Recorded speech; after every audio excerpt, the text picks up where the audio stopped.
Morning students, this is Kavya. Today's topic name is bridge rectifier. In our previous videos we discussed about rectifier and classification of rectifiers like half wave rectifier and full wave rectifier. I'll just remind you what is a rectifier. Rectifier is an electronic device which converts an alternating current into a direct current.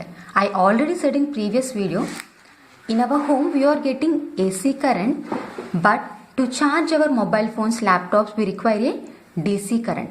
So in order to convert AC into a DC, we require a circuit. That circuit is nothing but a rectifier, and this whole process is known as a rectification.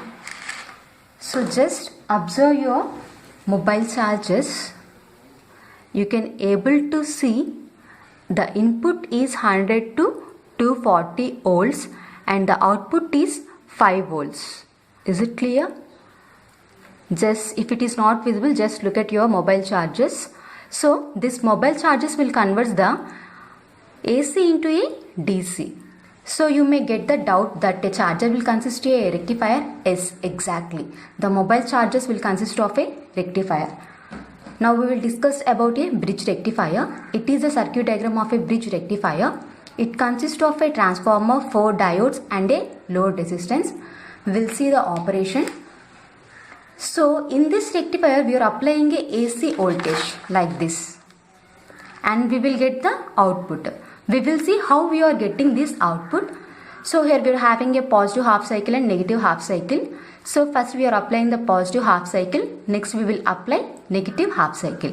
We will see what happens if I apply a positive half cycle. So if I apply a positive half cycle, then the polarity will become positive and here it will become as a negative. Just look at this circuit, then it will be easy to understand here. So during the positive half cycle, if I apply positive half cycle, so the current will start flowing from here, because the conventional current starts from positive polarity to negative polarity. So the current will start flowing like this. So here we are having a two paths, that is through diode D1 and through diode D3. So here we are having a positive symbol. So we know that if we have positive and positive means the diode will be acts as a forward bias and current flows through it. So if we observe here we are having a negative sign, means positive negative means it acts as a reverse bias and current does not flows through it. So the current will flows through it like this. So here observe the arrow marks. It will be acts as a closed circuit and the current will flows like this.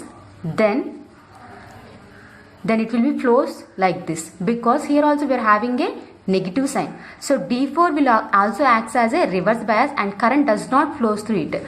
So ultimately the current will flow through like this, through the load resistance. Then it will go like this, next like this. So here also we are having a positive sign at D2. So positive means positive and current we are also having a positive. So diode D2 will be acts as a forward bias and current flows through it. And is it clear? During the positive half cycle, diode D1 and diode D2 will be in forward bias and current flows through it. Diode D3 and D4 are in reverse bias and current does not flows through it. During negative half cycle, just opposite operation. D3 and D4 will be in forward bias and current flows through it. D1 and D2 will be in reverse bias and current does not flows through it. Just observe this circuit, it will be easy to understand.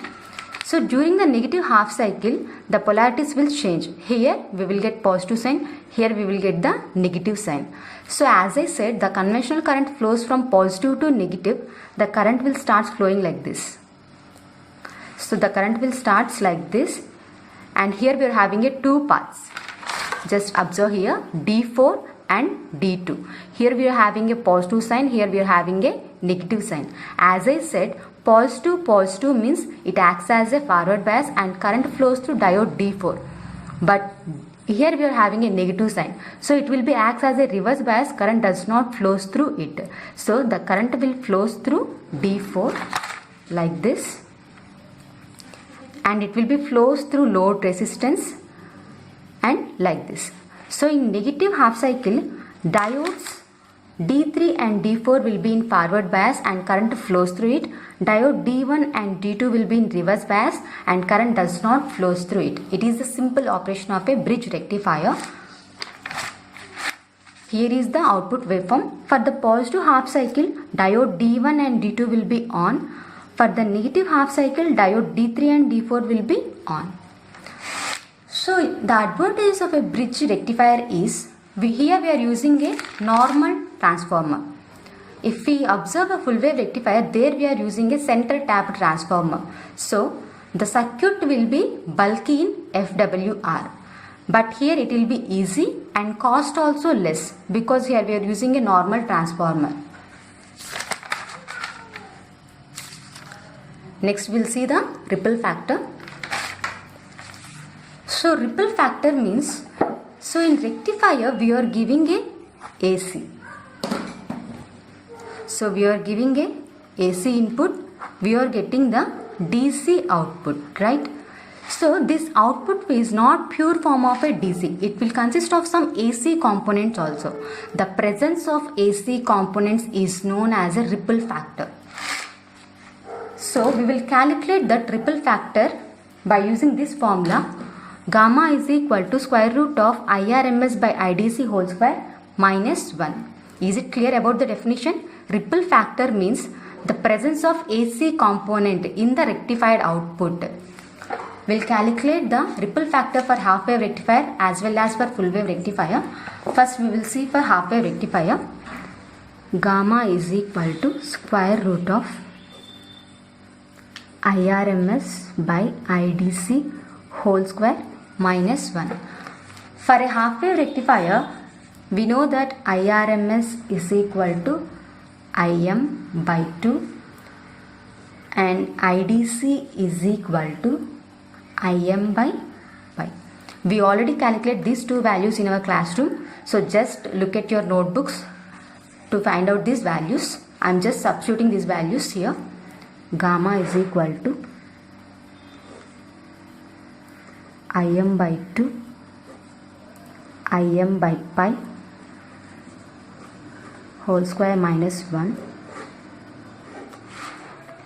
Then we will get IM square by 4 into pi square by IM square minus 1. So IM square gets cancelled. Then we will get pi square by 4 minus 1. If you calculate this value, we will get 1.21. The ripple factor in half wave rectifier is 1.21. It means 1.21 is to 1. For each and every one DC component, there will be a 1.21 AC component. Next we will find out the ripple factor for a full wave rectifier. Same formula.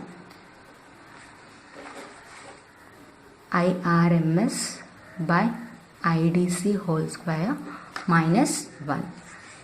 So for a full wave rectifier, IRMS is equal to IM by square root of 2 and IDC is equal to 2IM by pi. So in previous video, I'll calculate these two values. Just look at that video. So I'm substituting these two values here.